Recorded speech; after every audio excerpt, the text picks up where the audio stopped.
17장 27절 앞에서 말을 아끼는 것이 지식이 있고 성품이 안전한 자는 명철하니라고 강조했고요. 28절에서는 잠잠하는 것이, 말하지 않는 것이 차라리 지혜롭고 슬기로운 자임을 솔로몬은 강조했습니다. 오히려 말을 통해서 자신의 어리석음을, 자신의 악함을 드러낼 수 있기 때문에 한 경고지, 말하지 말라라고 하는 것은 아니었습니다.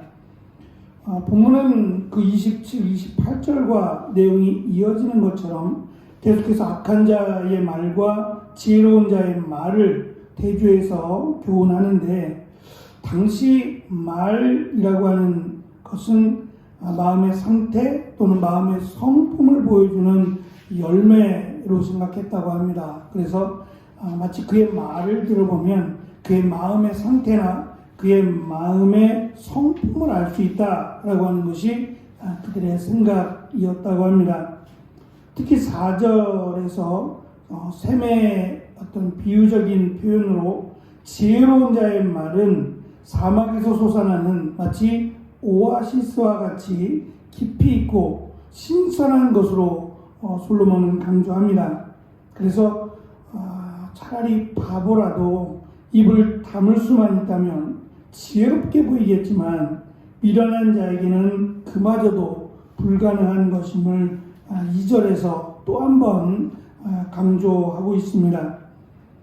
1절 말씀에서 무리에서 스스로 나뉘는 자 또는 무리에서 스스로 갈라지는 자라고 개역개정 성경은 번역을 했는데요. 이 말은 불화를 일으키기 위해서 기회를 찾는 자를 일컫는 것으로 그는 온갖 지혜를 배척합니다. 그래서 지혜 있는 자와 함께하는 것이 아니라 어리석고 미련하고 악한 자들과 함께하는 자를 의미합니다. 이런 자는 침묵이 최선인 순간에도 자기의 의사만을, 자기의 생각만을 고집한다고 강조합니다. 3절은 이러한 자를 악한 자로 설명하고 그가 대화에 끼어들므로 분위기는 순식간에 불편한 상태로 변화가 됩니다. 대한민국은 평등사회다라고 하는 웃지 못할 이야기가 있습니다. 여기서 말하는 평등이라고 하는 것은 우리가 흔히 말하는 누구에게나 평등하다라고 할 때 사용되는 한자어가 아니라 아파트의 평수와 자녀의 등수를 합한 단어입니다. 모이기만 하면 아파트 평수와 자녀들의 등수를 이야기한다라고 하는 것에서 한국 사회는, 대한민국은 평등사회라고 하는 웃지 못할 이야기가 나온 겁니다. 평등하지 못한 평등하다라고 하는 말이겠죠. 5절은 재판할 때 악한 말에 귀를 기울이는 것에 대한 경고와 8절은 다른 사람에 대한 악한 비방이 주는 즐거움에 대한 경고라고 할 수 있습니다. 법적인 소송이든 공동체의 판결이든 공식적인 절차를 통해서 악한 자의 편에 서서는 안 된다라고 하는 것이 솔로몬이 주는 교훈입니다. 또한 악하고 이기적인 자가 말을 통해 자신을 드러내려고 한다. 그것을 주의하고 조심하라고 하는 겁니다. 오히려 말하기를 잘하는 것보다는 듣는 것을 잘하는 것이 더 지혜롭고 슬기로운 자의 모습임을 강조합니다. 문제는 많은 사람들이 남의 말 하는 것을 마치 맛있고 특별한 별식을 먹는 것 같이, 그래서 잊지 못한다는 거예요. 이 음식이 너무 맛있어서, 너무 특별해서 또 먹고 싶고 또 먹고 싶은 것처럼 마치 남의 말 하는 것이 그처럼 너무 맛있게 먹었다라고 말할 수 있는 특식 또는 별식과 같이 여긴다는 거예요. 더군다나 남이 잘 되는 말은 잘하지 않으려고 하고, 남이 잘못된 그러니까 고통 가운데 있는 그런 말들은 좋아하고 또 마치 자기의 달콤한 음식을 먹는 것처럼 그렇게 말하기를 좋아하는 것이 보편적인 사람들의 생각이라고 하는 겁니다.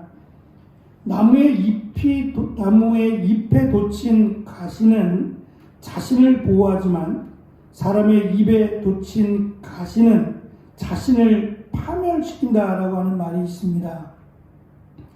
우리의 언성을 높일 것이 아니라 인성을 높여야 한다라고 하는 의미입니다.